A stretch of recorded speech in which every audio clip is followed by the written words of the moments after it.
الحمد لله الذي بنعمته تتم الصالحات وبفضله يرقى الشباب بالمجتمعات، وأشهد أن لا إله إلا الله وحده لا شريك له خلق الإنسان أطوارا فجعل مرحلة الشباب أفضلها قوة وعطاء وازدهارا، وأشهد أن سيدنا ونبينا محمدًا عبده ورسوله رب الشباب على حب الفضائل وحذرهم من مسالك رذائل، فكانوا أسمى الناس أخلاقا وعمالا وأزكاهم أقوالا وأفعالا، صلى الله عليه وعلى آله وأصحابه ومن تبعهم بإحسان إلى يوم الدين. أما بعد، فأوصيكم ونفسي عباد الله بتقوى الله، فإنها مفتاح السعادة والنجاح وسبيل الهداية والفلاح. واعلموا رحمني الله وإياكم أن الله عز وجل اقتضت حكمته أن يكون نمو الإنسان على أطوار ومراحل، فجعل ما بين كل مرحلة وأخرى من مراحل نموه مدة ليست بقصيرة، وما ذلك إلا ليتأمل هذا الإنسان أطوار حياته ويدرك قيمة عمره في هذه الحياة، فيستغله لعمارة دنياه وما ينفعه في أخراه. قال الله سبحانه وتعالى في محكم كتابه: ما لكم لا ترجون لله وقارا وقد خلقكم أطوارا. أما سبحانه وتعالى تنتو أما الله سبحانه وتعالى فو كداكا كونيما بارانيما بلا جلمي لباني على الله سبحانه وتعالى غنماري وعلى الله سبحانه وتعالى غفسامانتيا أناكا سينغولايا ودي كما الله سبحانه وتعالى يه سوسيتي نيكويه جمانا داجورو سماباكا كفونانغوي كشريا كراكرايا نينجوراينا سانغاني وقتي بلا جلي kafo bato mashashite siya yera noni bato kagani Allah subhanahu wa ta'ala te kafale masa subhanahu wa ta'ala abato bi nafa wa akota of nabi toro kashira kafo ale Allah subhanahu wa ta'ala re masakelebe jengo foi ta'ala batola sa foi ta'ala ale Allah subhanahu wa ta'ala ale re daninke dani ke jogo ya fene ka kla ka ke hikma ye haramadun ye ka ke kodon ye ani bilasirali ye kadaga Allah subhanahu wa ta'ala manamna ay haramadin dani damne be bado ka foni masa subhanahu wa ta'ala na ye komi layini na ko ka ke obeke na ka di Allah subhanahu wa ta'ala ya kumbe se kan beddan kan be ke haramadin ye kan be ke kundama kele kan be sankele ye kan be bla wakati kelena Allah subhanahu wa ta'ala akam masaya yirali haramadewna ani ka ko ta dondoni ka ko basigi ka ko dalakenye ka haramadew kala o kecogo yala Allah subhanahu wa ta'ala ye haramaden daninda mine doni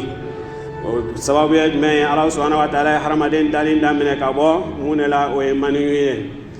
na bora maniye yala abena ke munye abena ke sogokuru ye na bora sogokuru yala abena ke munye abena ke kolowe. Donc Allah subhanahu wa ta'ala ye haramaden dan o cogoya ola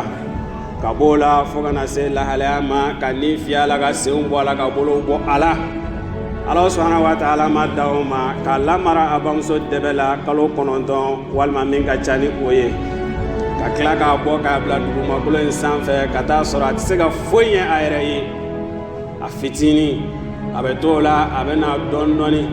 a bɛ na deli simi na o cogoya la a bɛ na deli dumuni na o cogoya la a bɛ na yeli kɛ o cogoya la a bɛ to la a bɛ na mɛnni kɛ o cogoya la a bɛ to la a bɛ na sigili dabɔ a bɛ to la a bɛ na ŋunuma dabɔ a bɛ to la a bɛ wuli k'a jɔ Allah subhanahu wa ta'ala abe tola fo ayere mena ke maye mami abe ko don ayere ye abe se ka ko latige ayere ye ka ko bela sigi ayere ma Allah subhanahu wa ta'ala amani ke gansa tando be masaye masami ye nin ke an ye ame masa tando masami be dani ke ni cogo yala faja'ala marhalata ash-shabab afdal al-quwwatan wa ata'an wa izdihara siga foi ta'ala ode kama masa subhanahu wa ta'ala aye mara ni lamoya cogoya fo kana se haramane yɛrɛ ka funangɛya ma i ka dɔn k'a fɔ Allah subhanahu wa ta'ala y'o kɛ wagati ye wagati min ni jɔn bɛ se k'a ka wagati bɛɛ lajɛlen tɔnɔmada wagati min i bɛ se ka min kɛ a kɔnɔna la i tɛ se k'o kɛ i ka mara tɔ kɔnɔna la i tɛ se k'o kɛ i ka wagati kɔnɔna la ka daminɛ i ka denmisɛnninya yanni ka se i ka funangɛya ma i ka dɔn k'a fɔ i tɛmɛna ko caman la o tɛ se ka mun kɛ funangɛya wagati o de ye wagati min ni Allah subhanahu wa ta'ala yɛrɛ y'a di hadamaden ma a ka se k'a yɛrɛ labɛn wagati min kɔnɔna la ka d'a kan mara a bɛ taa ni lahalaya ninnu de la i bɛ bɔ denmisɛnninya la i bɛna don funangɛya la i bɛna don jeuniya kɔnɔna la i bɛ bɔ o la i bɛna don wagati yɛrɛ kɔnɔna la wagati min ni a bɛ fɔ o ma ko kɔrɔ wagati i bɛna bila wagati kɔnɔna la wagati min i tɛna se ka foyi kɛ i yɛrɛ ye nka Allah subhanahu wa ta'ala a ye nɛɛma min k'i ye k'i kɛ funangɛ ye k'i kɛ maa dafalen ye k'i ka dani dafa ka d'i ma ka hakili dafa ka d'i ma k'i ka dɔn k'a fɔ Allah subhanahu wa ta'ala a y'o kɛ wagati de ye wagatiw la belebeleba de don a y'o kɛ wagati ye wagatiw la fangama de don ka di hadamaden ma a ka ɲɛnamaya kɔnɔna na o de ye wagati min hadamaden b'i sigi k'i miiri i yɛrɛ ye n ka nin kɛ n bɛ se ka nin kɛ n tɛ se ka nin kɛ Allah subhanahu wa ta'ala y'o kɛ wagati de ye ka dili kɛ hadamaden ma wagati kɔnɔna la wagati min i mana fɛn o fɛn kalifa a la o wagati kɔnɔna la a bɛ se k'a yɛrɛ développer a bɛ se k'a yɛrɛ dɛmɛ a bɛ fɔ o de ma al-marhatu shababa o de ye funangɛya wagati ye i n'a fɔ an bɛ wagati min na bi e k'an ka misiri kɔnɔna n'i y'a jateminɛ bi maa min bɛ yen k'a fɔ k'o bɛ kɔrɔ kunda o ma diya dɛ o kɔrɔ ye mun de ye anw yɛrɛ ka wagati ni Allah sɔnna a ma an ka bi walanda bɛna boli min kan o y'o de ye n'o de ye funangɛ yɛrɛ Allah subhanahu wa ta'ala ye nɛɛma min k'i ye yalima i kan ka nɛɛma in tɔnɔmada cogo min na Allah subhanahu wa ta'ala k'a fɔ cogo nɔgɔya an ye wa ashhadu anna sayyidana wa nabiyyana muhammadan abduhu wa rasuluhu an bɛ seereya kurakura nin jɔyɔrɔ in na k'a fɔ an kuntigi Muhammad sallallahu alaihi wa sallam Allah subhanahu wa ta'ala ka jɔn don Allah subhanahu wa ta'ala ka ciden don araba shababa maa tɛ yen sa maa min sera ka lamɔ kɛ ka se ka funangɛw lamɔ ka se ka funangɛw dilan i n'a fɔ alakira sallallahu alaihi wa sallam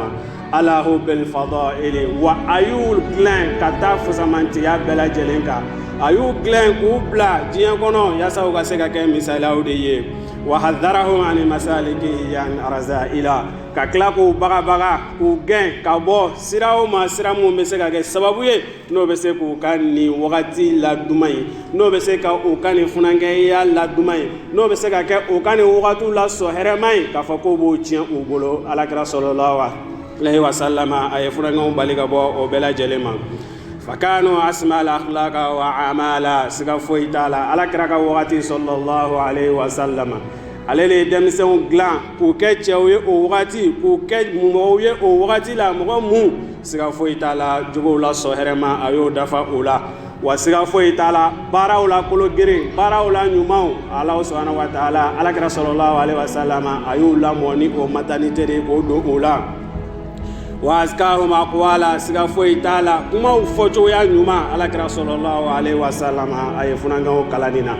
baara kɛcogo ɲuman alakira sallallahu alaihi wa sallama ale de ye funangɛw ka karamɔgɔ ye ninnu na sallallahu alaihi wa sallam sɔli ani kisi an b'o ɲini Allah subhanahu wa ta'ala fɛ a k'o jidi alakira ka sallallahu alaihi wa sallama a n'a ka sɔhabaw a n'a ka somɔgɔw ani maa o maa n'o de y'i sen da alakira sen da nɔ la fo ka taa se alikiyama jɔ don ma Allah subhanahu wa ta'ala k'an bɛɛ lajɛlen ye o la balima silamɛw balima muminu o tɛmɛnen kɔfɛ maaw ladi ka tila k'an yɛrɛkun ladi an ka siran masa subhanahu wa ta'ala ɲɛ nin jɔyɔrɔ in na a ka gɛlɛn k'a fɔ i bɛ walanda ta o fɛ a ka gɛlɛn k'a fɔ k'i bɛ kuma fɔ kuma bɛ jɔ fɛn min kan n'o ye ala ɲɛ siranya ye k'an da tɛ se o ma sanga ni wagati bɛɛ lajɛlen na jɔyɔrɔ in na yan an bɛ maaw wele ka na ala ɲɛ siranya ma barisa na mo de fo ante sega o fole la islamique ka bara bela jele me jo fami ka o de ala yansiranye e mana ke ka bara o bara ke ka febe tono sura ala kiyama jodo sega fo taala ala yansiranye be bla nyefe ala subhanahu wa taala ka ke ala yansiranye jomye fa inaha miftahu saada sega fo taala e ka do fa ala yansiranye o de ye kunanjaw la clé o de kunanjaw la so heramay wa najahi sega fo taala ala yansiranye o de ye kunanjaw fune la so heramay wasabilul hidayah ala yansiranye o de ye kana siraw la ɲuman fana ye jɔn ka kan ka min sirata kisi o bɛ sɔrɔ sira min kan siga foyi t'a la o de ala yansiranye ala k'o nɔgɔya ne ni aw ye balima silamɛw balima mu'minu ala subhanahu wa ta'ala ka hinɛ ne ni aw bɛɛ lajɛlen na ka da kan masa subhanahu wa ta'ala ale le masa ye masa min n'a ye hikma no o ye ko dɔ ye k'o di anw ma k'o yira anw na a ka danni na a n'a ka dancogoya kɛcogoya la ani hadamaden yɛrɛ lamɔcogoya siga foyi t'a la ala subhanahu wa ta'ala a y'o kɛ yaasa o ka kɛ ko dɔ ye anw ye a y'o kɛ o ka kɛ bilasirali anw ye a y'o kɛ de yaasa anw k'a dɔn k'a fɔ a hadamadenya yɛrɛ ka kan ka taa cogo min na ala subhanahu wa ta'ala y'o de yira na a ka danni kɔnɔna na fosamatiya belebeleba o bɛ masa subhanahu wa ta'ala ye ka da ka yan dan cogo mun na i n'a fɔ an da bɔra ma k'a fɔ cogo min na o yirala anw na ne yaasa anw ka se k'an ka ɲɛnamaya in k'a latigɛ cogo ɲuman na siga foyi t'a la k'a fɔ ɲɛnamaya a bɛ taga wagatiw de kɔnɔna la wagati mun n'u bɛ fɔfɔ ɲɔgɔn kɔ a ɲɛnamaya ye o de ye kabiri i bɛ bɔ denmisɛnniya la i bɛna ko dɔ na ni o ye funangeya ye ka bɔ funangeya la ka na maakɔrɔbaya la ka bɔ maakɔrɔbaya la fo ka na dɛsɛ bunankun kan siga foyi t'a la ala subhanahu wa ta'ala a ye nin wagatiw yɛlɛma anw ye yaasa an ka se k'an ka kow ladilannen وما ذلك إلا لتعامل هذه الإنسان أطوار الحياة ويدرك قيمة عمره hadamaden i ka dɔn k'a fɔ nafa min n'o de bɛ si la n ka kan ka si labara cogo mun na i ka dɔn k'a fɔ ala subhanahu wa ta'ala a y'o de yira n'an ka ɲɛnamaya kɔnɔna la dɛ n ka kan ka diɲɛnatigɛ n ka kan ka ta cogo mun na k'a kɔrɔdɔnɛ cogo mun na k'a sigi sen kan cogo min na siga foyi t'a la ala subhanahu wa ta'ala y'o de yira na a ka danni cogoya la o de kama masa subhanahu wa ta'ala a b'a fɔ an ɲɛna kuranɛ kɔnɔ ma lakum la tarjuna lillahi waqara ne ka jɔn adamadenw mun de la aw tɛ kɔsegin sa aw t'aw kɔfilɛ wa ka taa masa subhanahu wa ta'ala ma wa a tɛ ala subhanahu wa ta'ala ka bonya filɛ a tɛ ala subhanahu wa ta'ala a ye mara kɛ cogo mun na a ye hadamaden dan cogo mun na bonya kɔnɔna la yalima aw t'o lajɛ wa waqad khalaqakum atwara siga foyi t'a la tiɲɛ dɔn koyi masa subhanahu wa ta'ala a ye anw dan ka bɔ lahalaya dɔ la ka taa lahalaya dɔ la i n'a fɔ an da tɛmɛna la cogo min na sisan ibadallah إن حياة الإنسان هي عمره الذي يقضيه في هذه الحياة الفانية siga foyi t'a la jɔn i ka dɔn k'a fɔ ala subhanahu wa ta'ala a ye ɲɛnamaya min kalifa i la a ye si hakɛ min d'i ma i ka dɔn k'a fɔ o ye wagati de ye wagati min jɔn ka kan k'a tɔnɔmada ka da kan an bɛ diɲɛ wagati min kɔnɔna la siga foyi t'a la a bɛ ban koyi diɲɛ in a bɛ ban pepewu donc ala subhanahu wa ta'ala a ye si min d'i ma ɲɛnamaya in kɔnɔna la a kan ka jɔn kan ka o si i ko o tɔgɔtɔ i ko o matarafa i ka labaara ni ala subhanahu wa ta'ala ka hikma ye ani ala subhanahu wa ta'ala ka ko dɔ ye إن هذا عمر ينقسم على مراحل يختلف بعضها عن بعض فمنها ما يكون الإنسان فيها قويا ومنها ما يكون فيها ضعيفا ومنها ما يكون بين هذا وذاك siga foyi t'a la ala subhanahu wa ta'ala a ye ɲɛnamaya in kɛ taasi de ye kodɔn de ye bilasirali de ye anw ye ko ka da kan ko ala subhanahu wa ta'ala a ye ɲɛnamaya in a y'a kɛ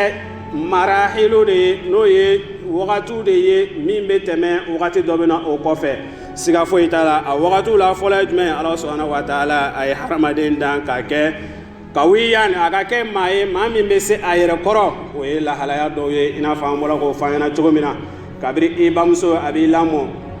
a bɛ sin d'i ma a b'i tɔgɔtɔ ale de jɔlen don n'i ka fɛn bɛɛ lajɛlen ye fo wagati yɛrɛ bɛ na e yɛrɛ bɛ na maloya o masa o ma k'a fɔ ko o t'a bolo don i ka ko foyi la bilen i ka mara bɛna segin i yɛrɛ bolo i ka fanga o bɛna di i yɛrɛ ma siga foyi t'a la nin ye wagatiw la belebeleba ye ala subhanahu wa ta'ala ye min di jɔn ma wa minha ma yakunu fiha da'ifa wa wagati dɔ bɛ na hadamaden bɛna lafu koyi i tɛna se nin foyi de la kadaga erebe jo yere ye ka barake yere ye nga Allah subhanahu wa ta'ala la jarabi banago tere koro erebe na haramaden ma ibe desani bela jelena o ya Allah subhanahu wa ta'ala ga marade ye ay minge hikma ye kadi haramaden ma ka fo dondo la ibena desani bela jelena donc Allah subhanahu wa ta'ala ye wakati mi kalfaila no ye ga funange ya wakati ye ki ga tono bode atono bo funange o siga fo itala jamana be awde bolo o de kama an ka kan ka dɔn ka fɔ anw sera wagati ma bi yɛlɛma bɛ anw de bolo dɛ cɛkɔrɔbaw y'u ta kɛ ko ye olu ye dɔ kɛ nka Ala subhanahu wa ta'ala a ye si min di anw ma n'anw b'o wagati la bi siga foyi t'a la an ka kan ka Ala subhanahu wa ta'ala ka nɛɛma segin a ma dɛ donc jamana in a tɛ bɔ nɔgɔ la fiyewu n'anw funankɛw tɛ jamana in n'i y'a dafirilen siga foyi t'a la anw de y'a dafiri ka d'a kan masa subhanahu wa ta'ala de y'o fɔ an ɲɛna ale ye kow kɛ de k'a yira anw na an ka taasi ka miiri ka dɔn k'a fɔ kow bɛ dilan dɔɔni de ko ye donc Ala subhanahu wa ta'ala ye anw balo k'anw lamɔ ka se nin wagati min ma k'a fɔ an ka ko dilan i n'a fɔ alakira sallallahu alaihi wa sallam a y'a ka sahabaw dilan cogo min na donc o kɔrɔ an bɛ wagati de la an ka jamana funankɛw an ka hakiliw dayɛlɛ an ka jamana funankɛw an ka kunun ten sa an ka jamana funankɛw an ka k'a dɔn anw kelen kelenna bɛɛ bɛ se bi ka jamana mara fango de dɔn an k'an ko hima de ta bɛɛ k'o bila i kun na k'a fɔ masuliya e bɛ yɔrɔ min na bi Ala subhanahu wa ta'ala ye fɛn dɔ kalifa i la ko ye donc a dɔn i ka Ala subhanahu wa ta'ala i k'a ka nɛɛma segin a ma dɛ i ka wuli i seko ye min ye Ala subhanahu wa ta'ala ye dɔnniya min kalifa i la n'i bɛ se k'o labaara i k'o labaara Ala subhanahu wa ta'ala ye si min kalifa i la i bɛ se ka min k'a kɔnɔna la i k'a dɔn k'a fɔ ni nin wagati tɛmɛna i tɛna se k'o kɛ bilen dɛ siga foyi tɛ o la o de kama jagoya kɔrɔ bɛ na funankɛya kɔfɛ donc o ye wagati de ye wagati min n'o ye dɛsɛ wagati ye yan'o kana an ma an k'an segow kɛ yan'o kana an ma an k'an ka wulikajɔw kɛ yan'o kana an ma an bɛ se fɛn min na jamana ko la an ka wuli an k'o kɛ nka a tɛ kɛ ni mara yɛrɛ yɛrɛ tɛ dɛ n'an ko o a tɛ kɛ alakira sallallahu alaihi wa sallam an y'o de fɔ kuma daminɛ la a ye sahabaw lamara ni jogow ye a y'u lamara ni cɛfarinya ye a y'u lamara ni lamɔ yɛrɛ yɛrɛ ye fo nin ka dafa an na ko ye an ka se ka dilanni kɛ mais ni nin tɛ yen a ka gɛlɛn k'an bɛ se ka dilanni kɛ dɛ donc an k'a dɔn k'a fɔ anw bɛ yɔrɔ min na bi an bɛ wagati min na bi siga foyi t'a la n'anw ko ko min bɛ ɲɛ o de bɛ ɲɛ n'an ko ko min bɛ tiɲɛ o de bɛ tiɲɛ n'an ka kodɔn a n'an ka hakili ye Ala subhanahu wa ta'ala ka nin faamuya ko ɲuman di anw ma ka d'a kan wagati bɛ na wagati min n'o o ye dɛsɛ wagati ye siga foyi tɛ a la donc o kɔrɔ ko mara bɛ wagati nin kɔnɔna la wagati dɔ bɛ na hadamaden ma o y'i ka ko kɛ wagati de ye wagati dɔ bɛ na o y'i ka dɛsɛ wagati ye nka ko wagati dɔ bɛ nin fila ni ɲɔgɔn cɛ ko ye siga foyi t'a la o fana y'o ye i n'a fɔ i bɔra denmisɛnninya la ka na funankɛya la i nana kɔrɔ fana la wa kɔrɔ fana kɔfɛ o wagatiw fana bɛ yen donc jɔn k'a dɔn k'a fɔ wagatiw la fusamanti min dira i ma o y'i ka funankɛya wagati ye i ko o tɔnɔbɔ o wagati o kɔnɔna la an bɛ Ala subhanahu wa ta'ala deli Ala k'o tɔnɔbɔ nɔgɔya anw ye wahabahumullahu asbaba quwwa siga foyi t'a la alakira sallallahu alaihi wa sallama a ka fanga a ka funankɛya a b'a utiliser cogo min na Ala subhanahu wa ta'ala y'o fanga fana d'a ma ko ye ka tila k'o kɔdɔn d'a ma wa manahum jalla wal mihna siga foyi t'a la ka tila ka dili kɛ u ma kodɔn na ka tila ka dili kɛ u ma fanga la ka tila ka dili kɛ u ma hakilisigi la donc a ka kan an ka Ala subhanahu wa ta'ala an k'a ka nɛɛma an k'a barikada a ye liyakuna sababan fi ruqiyil mujtama'ati Ala subhanahu wa ta'ala ma nin di aw ma gansan ko ye aw ka funankɛya ye k'a fanga d'aw ma k'a hakili d'aw ma k'a si di aw ma ko Ala subhanahu wa ta'ala ma nin k'aw ye gansan dɛ a y'a kɛ aw ye de yaasa aw de ka kɛ jamana in kumabɔdenw ye don dɔw la siga foyi t'a la si in dira aw ma o de kama fanga in dira aw ma o de kama donc an k'a dɔn k'a fɔ a dira an ma an ka utiliser ɲuman de la yaasa an bɛ se ka an ka société an ka population an bɛ se ka a lakunu cogo min na k'a bɔ nɔgɔ la cogo min na tumana min na ni gɛlɛya nana kɔnɔna la an bɛ se k'an seko kɛ tumana min na hali ni nɔgɔya bɛ yen Ala ye dɔnniya min kalifa i la k'i ka utiliser i ka jamana jɔli la لذلك حث الإسلام على الاهتمام بمرحلة الشباب والاغتنامها ولي كما سلا فوي تعالى اسلامي اما كلونغه كي حرمدي إيغا فنانغيا وغاتي لا أبدا اسلامي اما كلونغه كالا ري ولي كما لكرا صلى الله عليه وسلم أيان لا شو كتاني وغاتي تونو بولي لا أيان لا شو ككني وغاتي أتونو بولي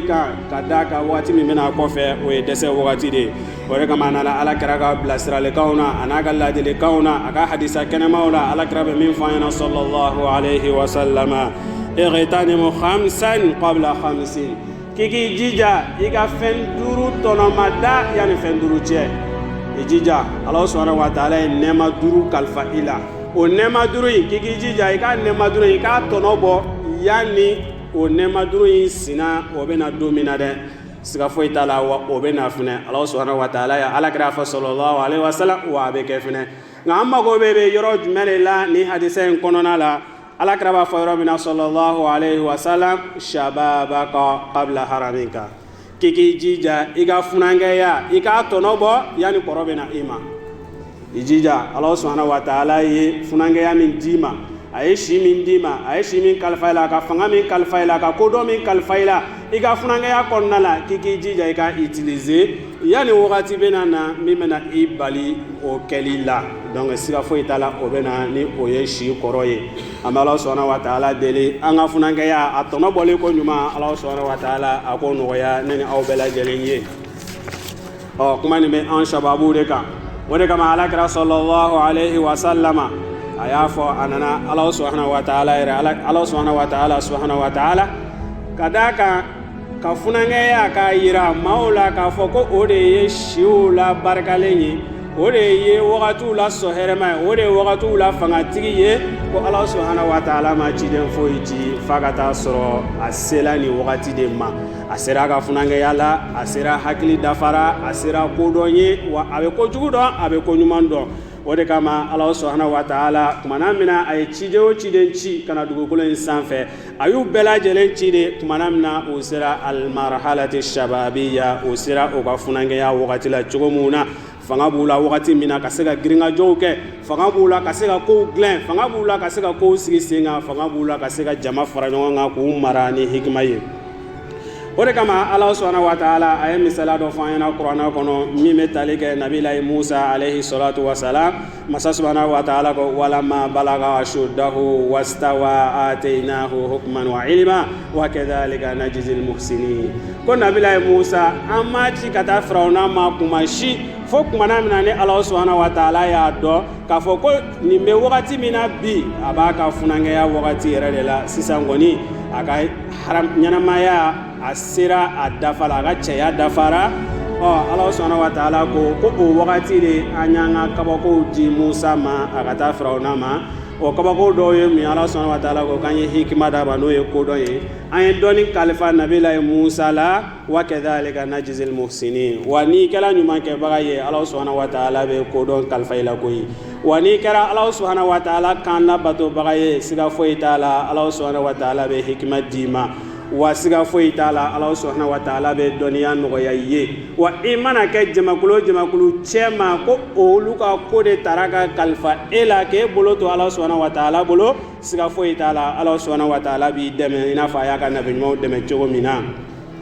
كما ذكر نبيه يوسف عليه الصلاة والسلام إن فما سبحانه وتعالى قرآن قرآن نبي يوسف فنجا قيسالا فقال ولما بلغ أشده آتيناه حكما وعلما وكذلك نجزي المحسنين ولكما نواتي نوقت لا صهر مدي نوقت لا بلبل بدي فنجا وقتي كوك مناملا يوسف عليه الصلاة والسلام أكافنجا ودفرا hakili dafara kodon nana ala abeseka ko bali abeseka ko ke Allah subhanahu wa ta'ala ko wakati de kanye kodon di nabila Yusufu ma ka klaga doniya kalfa ala ko wakabo chogola foi kedalika najzil muhsinin wa nyumankela bebe sara ale Allah subhanahu wa ta'ala fani chogoya ina donc name ko jo anga jo Allah subhanahu wa ta'ala ka ala esrega o de kama wala na indamina nani oye an be kumana an yɛrɛw de fɛ n'o ye silamɛw ye wa an be kumana silamɛdenw de fɛnɛ fɛ an k'o de dɔn o de kama kuma o kuma Allah subhanahu wa ta'ala n'a b'an yamariya ko dɔw la an be ala ɲɛsiranya de bila ɲɛfɛ an ka sɔrɔ ka wuli ni baara in kɛli ye Allah subhanahu wa ta'ala k'o nɔgɔya an ye nabila Yusuf alayhi salatu wa salam Allah subhanahu wa ta'ala a ye kodɔn d'a ma Allah subhanahu wa ta'ala a ye hikima d'a ma wa siga foyi t'a la a y'a ci fɛnɛ ka taa ka mantonw ma Yusuf alayhi salatu wa salam fi qisasihi ibra siga foyi t'a la Yusuf ka qissa tashu ba kono wajulu ba kono an be wakati min yɛrɛ la bi a kan kan anw ka Yusuf ka filimu an ka bɔ filimu na ten sa an ka kɛ dɔnniya ye an ye fɛn minnu ye Yusuf ka filimu na an ye mun kalan kuranɛw kɔnɔ kitabuw kɔnɔ a sera sa an ka labaara ten yaasa an bɛ se k'an ka jamana bɔ nɔgɔ la Yusuf alayhi salatu wa salam Allah subhanahu wa ta'ala a ye kodɔn d'a ma a ye dɔnniya d'a ma min ni a sera ka Misira bɛɛ lajɛlen mara Allah subhanahu wa ta'ala ka sira kan ka Misira bɛɛ lajɛlen yɛlɛma ka kɛ Allah subhanahu wa ta'ala ka kelenmaciyali jamana ye donc yɛlɛma in a tɛna gansan f'an ka wuli k'an jɔ de an b'o fɔ yan sanga ni waati bɛɛ lajɛlen na ko masa subhanahu wa ta'ala ko inna allaha la yughayyiru ma bi qawmin hatta yughayyiru ma bi anfusihim ko yɛlɛma in tɛna ko ye f'anw de ka wuli ka yɛlɛma sira ta maa jɔjɔli le labɛnnen don anw na sa k'an ka jamana k'a bɔ bolo la maa jɔjɔli le labɛnnen don anw na an ka jamana bɛ lahala min na k'a yɛlɛma ka bɔ o la n tɛ ni maakɔrɔbaw ye dɛ ne bɛ ni ne yɛrɛ ɲɔgɔnw de ye anw fana kɛ an bɛ aw de ma anw de wulila k'a fɔ ko jamana bɛ taabolo min na k'a man ɲi ko k'a yɛlɛma ka bɔ o la an ye min ɲini ni o ye masakɛ min b'an kunna k'a ka taa ka bɔ an kunna an de y'a ɲini dɛ wa anw de wulila k'a ka mara man di anw ye Allah subhanahu wa ta'ala a y'o fɔ ko yɛlɛma tɛna f'an ka wuli ka yɛlɛma sira ta wa ni yɛlɛma fɛnɛ nana fɛnɛ Allah subhanahu wa ta'ala ɲɛ b'an na dɛ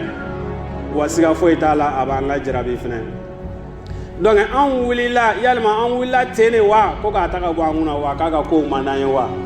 e bɛ wuli don min na ka kɛlɛ kɛ k'a fɔ ko président ka ta ka bɔ yen k'a ka kow man di ye yalima e min miiri k'a fɔ ko yalima ni mara in dira ne ma ne bɛna kɛ cogo di ka d'a kan o fanga de bɛ e la o se de bɛ e bi k'o kɛ don min na e bɛ wuli e kun kan k'o de miiri ko ye o de ye ɲali ye o de ye ɲuman sira ye e ta kana kala ten dɔrɔn jɛmɛfɔlaw wulila n wulila mankancilaw wulila n wulila u nɔfɛ président kɔni taara bi an bɛna kɛ cogo di i bɛ n'i sigi k'a lajɛ ten wa k'a fɔ ko maa mun ye fanga yɛlɛma a bolo k'an ka ko in to olu bolo wa e ka wulikajɔ kun kɛra mun de ye o wagati donc an bɛɛ lajɛlen ka kan k'an sigi k'an miiri anw funankɛw kuma bɛ aw de ma jamana in a bɛ aw de bolo n'a ka di aw ye jamana in bɛ yɛlɛma ka kɛ an sago ye n'a man d'an ye a bɔla lahalaya min na a bɛ sigi o lahalaya kelen fana la siga foyi tɛ o la wa an b'a dɔn fana o tɛ an si ka laɲini ye donc min y'an ka laɲini o de ye hali bi an kana an bolo jigin dɛ kɛlɛ in kɔni a ka continuer de n'a fɔra ko kɛlɛ in ka continuer n ka tɛ k'a fɔ ko ka wuli ka présidentw nataga dɛ an k'a faamuya kɛlɛ bɛ min nɔfɛ n'o ye jamana ye a danbe a jogo a diinɛ o sabatili ni maa min ka laɲini ye o ye n ka bɛ o maaw de ma anw de wulila ka kɛlɛ kɛ k'a fɔ ko o de man ɲi donc ni président taara ka bɔ an kunna an kana an bolo jigin dɛ barisabula maa min bɛnalen an t'o cogo dɔn a bɛ maa min bolo an t'o ka lahalaya dɔn donc a ka kan hali bi an kelen kelenna bɛɛ lajɛlen k'a bila an kunna k'a fɔ nin ye masuliya dɔ de dilen an ma alikiyama jɔ don an kelen kelenna bɛɛ bɛ taa jɔ Ala subhanahu wa ta'ala ɲɛkɔrɔ k'a ɲininka dɛ e min ko jamana ɲɛmɔgɔ ka taa k'a ka mara man ɲi i dun y'a lataa fɛnɛ i jija ni ɲuman mana kɔ siga foyi t'a la Ala subhanahu wa ta'ala b'i ɲininka alikiyama jɔ don ni mara in fɛnɛ nana k'a fɔ k'a kɛra an sago ye ko o kɛra bɔda ye an ma wa siga foyi t'a la fɛnɛ i bɛ o barajiw fɛnɛ sɔrɔ alikiyama jɔ don ko in bɛ jɔ nin fila de kan donc o kama maa man tɛ ka kɛ ko la in ten gansan donc i mana kɛ k'i bɛ don ko o ko la a dɔn k'a fɔ si min kalifalen don i la n'i bɛ ka kɛlɛ kɛ ni o ye dɛ Ala subhanahu wa ta'ala ale y'a d'i ma wa a bɛ taa i ɲininka kɛ alikiyama jɔ don fɛnɛ kumakan n'a kɛwale la i ka lahalaya bɛɛ lajɛlen na an ka kan k'o de dɔn donc o de kama a ɲininen bɛ an kelen kelenna bɛɛ lajɛlen fɛ jamana in an k'a bɔ bolo la jamana in an k'an jija an ka segin a minɛnkɔrɔ kɔnɔna la wa maa mun bɛ se k'o kɛ o de ye Ala subhanahu wa ta'ala ye fanga di aw mun ma bi a ye si kalifa aw mun na bi k'a fɔ aw bɛ se k'a wulikajɔ kɛ a kodɔn b'aw la a kalan bɛ aw la a girinkajɔ aw bɛ se k'a bɛɛ lajɛlen kɛ kuma bɛ aw de nɔfɛ bi donc o la maa si kana n'i sigi k'i bolo da i sen kan k'a fɔ jamana n ta t'a rɔ i ta b'a rɔ dɛ barisabula jamana ka hakɛ bɛ an kelen kelenna bɛɛ lajɛlen kan donc an k'a dɔn wulikajɔ min kɛlen an fɛ wagati tɛmɛnenw na k'a fɔ ko mara man ɲi ni Ala subhanahu wa ta'ala ye mara in bɔ an kunna n'an fana y'an sigi ten k'a fɔ o mara min tagala ko min nana ko fisayara ni o ye alikiyama jɔ don an bɛɛ lajɛlen ka masuliya b'o la o de kama alakira sallallahu alaihi wasallam a ye funanŋɛw lamɔ a y'u bolo don a ye kow ta ka d'u ma k'u bila maraw la a y'u bila marabaw la a ye kow ɲɛmɔgɔya a y'a ta ka kalifa o la jama ɲɛmɔgɔya b'o la kɛlɛ ɲɛmɔgɔya b'o la wa mara yɛrɛ kɛcogoyaw bɛ o la alakira sallallahu alaihi wasallama a ye denmisɛnw bolo don nin bɛɛ lajɛlen na o de kama an y'a fɔ kuma kɔnɔna la Ala subhanahu wa ta'ala n'i y'a ye a ye cidenw ci ka da ka nin wagati ninnu na u si hakɛ nin wagati in na siga foyi t'a la a b'a dɔn k'a fɔ ko wagati de la o bɛ se k'ale Ala subhanahu wa ta'ala ka mission kɛ donc o la an bɛɛ lajɛlen k'a dɔn k'a fɔ Ala subhanahu wa ta'ala a ye fɛn dɔ kalifa an na min t'an ta ye wa an k'a tɔnɔmada yanni a wagati yanni a bɛ taa k'an bolo da an bɛ Ala subhanahu wa ta'ala deli si a tɔnɔmadali Ala subhanahu wa ta'ala k'o nɔgɔya ne ni aw bɛɛ lajɛlen an ka funankɛya a latigɛ ko ɲuman Ala subhanahu wa ta'ala k'o nɔgɔya ne ni aw bɛɛ lajɛlen ka da kan alakira sallallahu alaihi wasallam a m'a bolo jigin ten dɛ kumana min na alakira sallallahu alaihi wasallam a bɔra Maka ka taga Madina a ye maa min to a kɔ n'a ye Maka mara n'a y'a kalifa o la siga foyi t'a la o tun ye funankɛ ye o wagati la n'a bɛ fɔ o ma Al-Ataba bin Usaydi donc ale alakira sallallahu alaihi wasallam a ye maga ɲɛmɔgɔya kalifa ale la kumana min na a bɔra Maka mais a y'a kalifa la ka si to san joli la a yɛrɛ ka kuma lakale la k'o y'a sɔrɔ ale bɛ san 21 de la ka Maka kalifa ma ka Maka ta k'a d'a ma k'a fɔ ko karisa ni a taga ɲɛ a bɛ e de bolo donc a dilanni a bɛ e de bolo ko o y'a sɔrɔ k'ale si bɛ san 21 na wa Abubakar radiyallahu anhu baaraba dɔ nana silamɛya kɔnɔna la donc o baarabaw a y'a ta k'a kalifa maa min na wa o don o tun ye funankɛ de ye dɛ kuranna min b'anw bolo nin ye n'an bɛ k'a kalan o kuranna k'a bɛɛ lajɛlen k'a fara ɲɔgɔn kan k'a sɛbɛn k'a kɛ gafe kelen ye Abubakar radiyallahu anhu a y'a koɲɛ ta k'a di Zaid bin Thabit a y'a koɲɛ ta k'a di o de ma Zaid bin Thabit ko don min na nin ko in bɛ ta kalifa ale la ko y'a sɔrɔ k'ale tun bɛ san 22 de la ko o don ko ni i tun ko ale ma k'ale ka kulu bɔ a nɔ la k'o tun ka nɔgɔ ale ma k'a fɔ ko baara min kalifala ale la k'ale k'o kɛ wa jiginama sɔrɔ a la a ye kuranɛ in a y'a fara ɲɔgɔn kan a seko dama yira la ka da kan a tun bɛ alakira nɔfɛ sallallahu alaihi wasallam wahayiw sɛbɛnbagaw la ale tun bɛ olu la donc a wulila ko in bɛ ɲɛ cogo min na ani maa mun kan ka baara in kɛ ɲɔgɔn fɛ a y'o maaw ɲini k'o maaw fara ɲɔgɔn kan ka se ka baara in kɛ ka kunnawolo sɔrɔ a la denmisɛnw an ka wuli an k'an ka jamana la baara an ka wuli an k'an ka jamana bɔ nɔgɔ la an ka wuli an k'an ka jamana sama an nɔfɛ k'a bila an jɛ sira kan bari sabula o fanga b'anw la anw de bɛ se k'o kɛ bi aqulu qawli hadha wa astaghfirullaha li wa lakum ولسائر المسلمين من كل ذنب فاستغفروه إنه هو الغفور الرحيم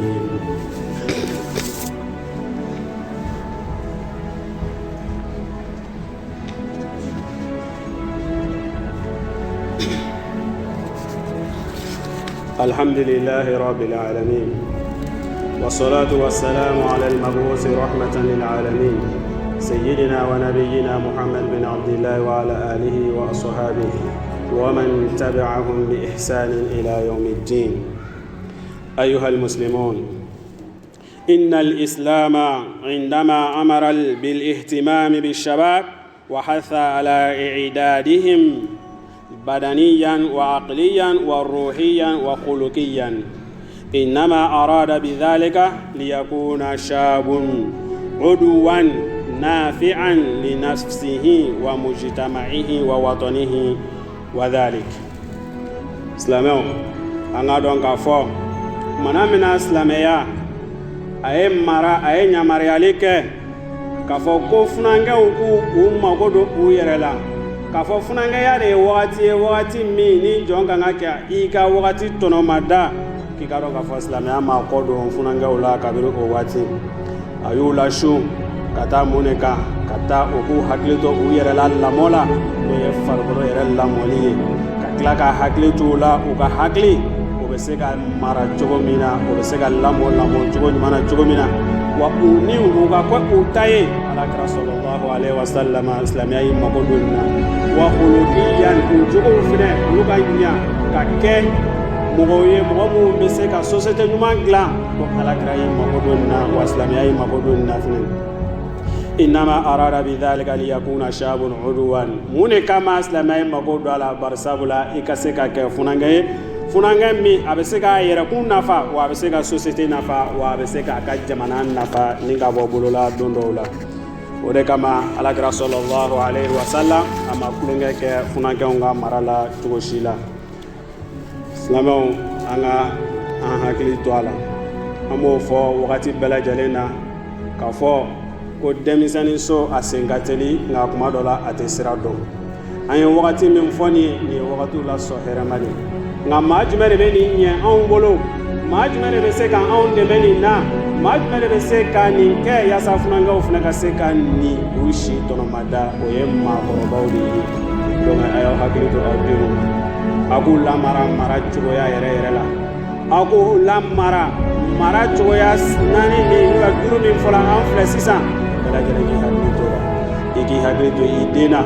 afar bolo la mo chugo ya la igi hakili to idena aka hakili basigila igi hakili to idena aka ke cheye dondola abesega jamana ta chugo muna wa mamu besega obla sirani no siraw do angora o ye ma goro bawde ye doge kanga hakili to demsanula angu la mara angu ka jamana kanu nula angu mara angu ka dina kanu nula angu mara anga don ka fo ko sinime uye no ye lahara ye wa o tesro fe o fi gatu Allah subhanahu wa ta'ala kuma kan ani ala kira kuma kan ko sallallahu alaihi wasallam balma islama balma mu'minu kuma kun cela ka se ka wala na inda tugu bi ore ye ambe wakati mina sisan modola ama yere la ina ako kadaga ore wakati la so here mawdu oye jumeni ambe wakati mina no ye islam ya ka jati dawiye ni anye akle folo la bi oye islam ya sa ayele mana kuso ama akle folo la bi malika ye dilale anye kibara mo soro oye kafo ame wakati mina bi ko muharramu akle folo de ye bi kadaga kunu ko ya akle bi sabai donc ola o ba akle jigi munela an fɛn fɛn bɛ yan ka fɔ anw bɛ ka kutuba in lamɛn siga foyi t'a la an bɛɛ ye silamɛ de ye wa anw ka baara bɛɛ lajɛlen a bɛ boli silamɛya kadira kɔnɔna la wa silamɛya ka baara a tɛ se ka taa min kɔ siga foyi t'a la o ye a ka jatedaw ye koyi n'a fɔra ko sunkalo kalo jumɛn ko don silamɛya kalo ko don dɛ seliba an ka bato kɛ kalo tɛ silamɛya kalo ko don dɛ selicini an ka bato kɛ kalo don silamɛya kalo don dɛ o de kama ka fɔ ko silamɛ ka kan k'i hakili to a ka jateda de la i n'a fɔ masa subhanahu wa ta'ala yɛrɛ b'o fɔ kuranna kɔnɔ cogo min na inna iddata shuhuri inda allahi 12 shahra fi kitabillahi yawma khalaqa as-samawati wal arda minha 4 hurum dhalika ad-dinul qayyim fala tadlimu fihinna anfusakum kan ka dɔn ka fɔ jateda min n'o ye kalo jateda min bɛ masa subhanahu wa ta'ala bolo ko o ye kalo 12 de ye n'a fɔ an bɛɛ lajɛlen b'a kalama cogo min na kalo 12 o de bɛ bɛn san kelen ma wa siga foyi t'a la silamɛya san a yɛlɛmana bi y'a tile fɔlɔ ye donc an ka hakili to o la nin man tɛ ka taa kan anw dan ten dɛ wa nin man tɛ ka yɛlɛma anw ɲinɛ ma ka d'a kan silamɛ i kan k'i hakili to i yɛrɛ la wagati bɛɛ lajɛlen na ina fɔ an b'a fɔ cogo min na hasibu anfusakum qabla an tuhasabu aw y'aw yɛrɛ kun fɛsɛfɛsɛ yanni fɛsɛfɛsɛli don cɛ dɛ ni san yɛlɛmana san min n'an bɔra o la n'o san tɛmɛna e ye mun de k'a kɔnɔ i ye mun de baara e bɛna taa mun de yira Ala subhanahu wa ta'ala la alikiyama jɔ don k'a fɔ ko ne ye nin de k'a kɔnɔna la i yɛrɛ fɛsɛfɛsɛ bɔ i yɛrɛ ɲininka n ye mun de kɛ salon ni o bɛ se ka kɛ nafa ye ma alikiyama jɔ don donc an ka yɛrɛ ɲininka o la o kama san man tɛ ka tɛmɛ an ɲina ma abada f'an k'a dɔn an k'an yɛrɛ fɛsɛfɛsɛ bɔ ni a ye bari sabula silamɛya baara bɛɛ lajɛlen a bɛ kɛ ale de kɔnɔna la min bɛ fɔla an fɛ n'an yɛrɛ ka jamana bɛ baara kɛla ni o ye n'o ye tubabu kalo ye o ye tile jateda de ye o ye kalo jateda ye donc an k'a dɔn k'a fɔ kalo jate da o de silamɛya kan wa baara bɛ kɛ ni o de ye wa o de tile fɔlɔ ye bi ye siga foyi t'a la masa subhanahu wa ta'ala ye min fɔ an ɲɛna tuma dɔw la dɔw bɛ n'u yɛrɛ ɲininka sunkalo tɛmɛna an ko san yɛlɛmana n'o ye selideni seliba nana an ko san yɛlɛmana ko bi fana tuguni alimami dɔ la m'an ɲɛfɛ min mari sanfɛ ko san yɛlɛmana o ma san bɛ yɛlɛma ko joli kɛ o tɛ segin i ka diinɛ ma i k'a kalan n'o kɛra i b'a dɔn k'a fɔ minnu bɛ tɛmɛna olu ye jatedaw ye san yɛlɛmaw de don fɛtiw de don san kɔnɔna la min ni ala subhanahu wa ta'ala y'a di kira ma a n'a manto o k'o ɲɛnajɛ n'a ye o tarikuw bɛ yen nka fɛn min k'a fɔ ko silamɛya yɛrɛ ka jate bɔ kɛ k'a fɔ ko ni nin yɛlɛmana nin ye san yɛlɛmali ye ala kira ma nin kɛ a mantonw kan dɛ fanko fana faamuya silamɛya ka jate kɛ ni nin wagati ye siga foyi t'a la a nana Umar ibn Khattab radiyallahu anhu a nana ale ka wagati de la donc ale de ye sahabaw hakilinaw ɲini k'a fɔ an bɛ lɛtiri minnu sɛbɛn a kan ka wagatiw ka k'a kɔnɔna la a bɛ sɛbɛn ka bɛn ni san mun ye olu ka ye a kɔnɔna la donc an bɛna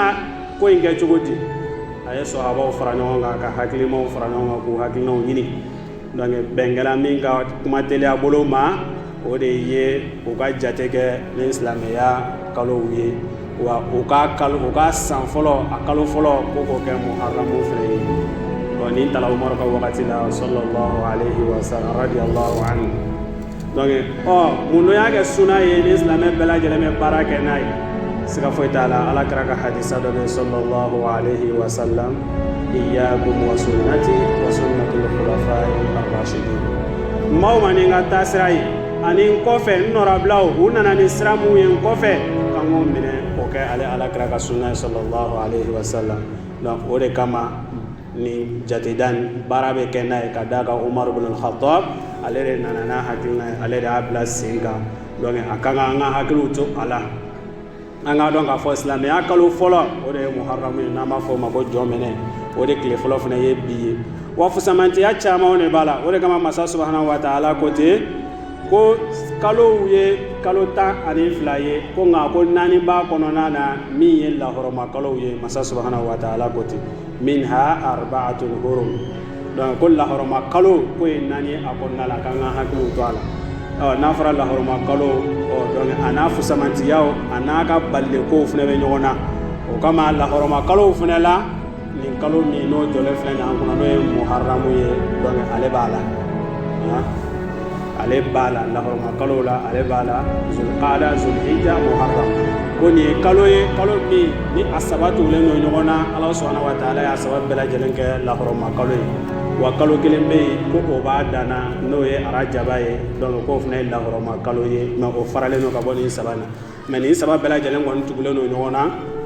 zulqaada n'o ye selifilancɛ kalo ye zulhijja n'o ye seliba kalo ye ani muharramu min tile fɔlɔ ye bi ye ni o ye jɔnmɛnɛ kalo ye donc nin bɛɛ lajɛlen ye lahɔrɔma kalow ye a tɛ bɛn an ka ɲɔgɔn jeli bɔ a kɔnɔ a tɛ bɛn an ka ɲɔgɔn tɔɲɔ a kɔnɔna la a tɛ bɛn an ka ala subhanahu wa ta'ala kota kow kɛ kalo ninnu si kɔnɔna la donc an ka hakiliw to o la k'a fɔ kalo min jɔlen filɛ nin an kunna siga foyi t'a la silamɛya san a yɛlɛmana a kalo fɔlɔ o de filɛ an kunna nin ye wa kalo in fɛnɛ lahɔrɔma kalo de fɛnɛ don a n'a fusamantiyaw fɛnɛ bɛ ɲɔgɔn na an k'a bonya